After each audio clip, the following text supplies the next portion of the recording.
নীলফামারীর সৈয়দপুরে অরাজনৈতিক আন্দোলন হিজবুত তাওহীদের উদ্যোগে এক কৃষক সমাবেশ অনুষ্ঠিত হয়েছে।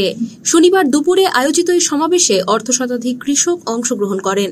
অনুষ্ঠানে প্রধান অতিথি হিসাবে উপস্থিত ছিলেন রংপুর বিভাগীয় কৃষি সম্পাদক আব্দুল ওয়াব মিন্টু। এছাড়া উপস্থিত ছিলেন নীলফামারী জেলা সভাপতি নূর আলম সরকার, জেলা সাধারণ সম্পাদক ওয়াসিম আলম, জেলা কৃষি সম্পাদক ওবায়দুল হক এবং জেলা গণমাধ্যম সম্পাদক মোহাম্মদ লাল মিয়া। প্রধান বক্তা তার বক্তব্যে বলেন, কৃষকের উন্নয়ন ছাড়া দেশের সামগ্রিক উন্নয়ন সম্ভব নয়। তাই আমাদের সবাইকে কৃষকের পাশে দাঁড়াতে হবে এবং তাদের জীবনমান উন্নয়নে বাস্তব পদক্ষেপ নিতে হবে।